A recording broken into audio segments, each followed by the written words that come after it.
श्री सदगुरु महाराज की जय। श्री सदगुरु महाराज की जय। श्री सदगुरु महाराज की जय। पुस्तक शाही स्वामी की प्रेरक कथाएं। संकलनकर्ता स्वामी अनुभवानंद। संपादक स्वामी श्री छोटेलाल दास।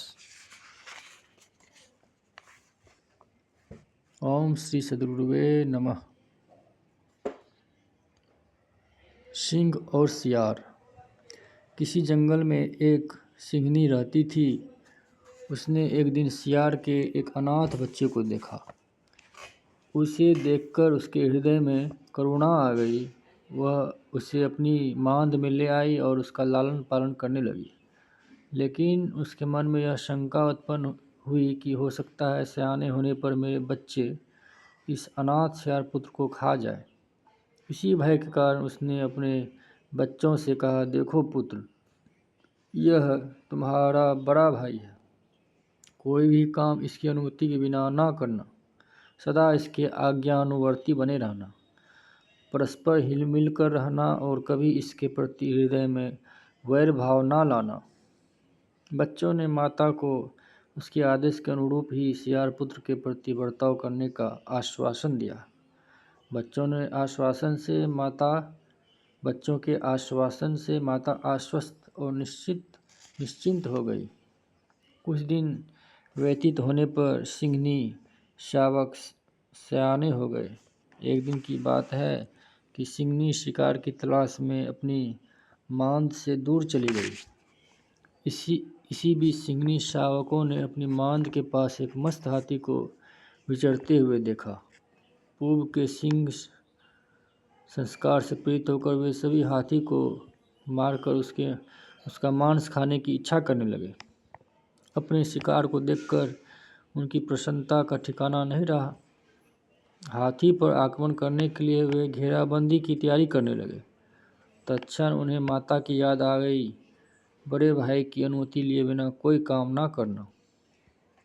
उन लोगों ने आक्रमण करने के लिए सियार से अनुमति चाही। सियार ने कापुरुष की वाणी में भय उत्पन्न करते हुए कहा, नहीं नहीं, ऐसा करने की बात कदापि न सोचो। बड़ा अनिष्ट हो जाएगा। तुम लोग इस विशाल जानवर को मुकाबला नहीं कर सकोगे। बच्चों ने कहा, बड़े भाई, हम लोग नहीं जानते थे कि आप इतने कमज़ोर दिल के हैं। हम लोग तो इसे पल भर में धराशायी करने की हिम्मत रखते हैं। पुनः सियार ने कहा, नहीं नहीं, ऐसा मत करो। दुस्साहस करना ठीक नहीं। यह हाथी तुम लोगों को अपनी सूंड में लपेट लेगा और उठा कर पटक मारेगा। मेरी आज्ञा का पालन करो, नहीं तो बुरा परिणाम हो जाएगा। बड़े भाई की निषेधात्मक वाणी सुनकर बच्चों का उत्साह क्षण भर में जाता रहा।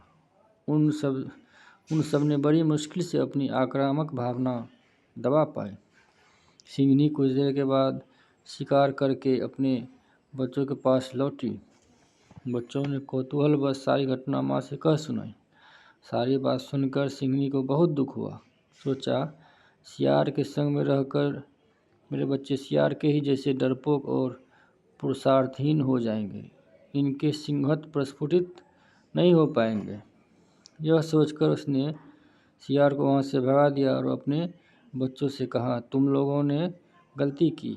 अब हाथी के अतिरिक्त और कोई भी जानवर नजर आए तो उसे भी मारने से बाज ना आना। कथित कथा क्या ध्वनित करती है। अच्छे संस्कार भी बुरे लोगों की संगति में दब जाते हैं, उभर नहीं पाते। कुसंगति ने किसको नष्ट नहीं किया और सत्संगति से कौन लाभान्वित नहीं हुआ है। श्री सदगुरु महाराज की जय।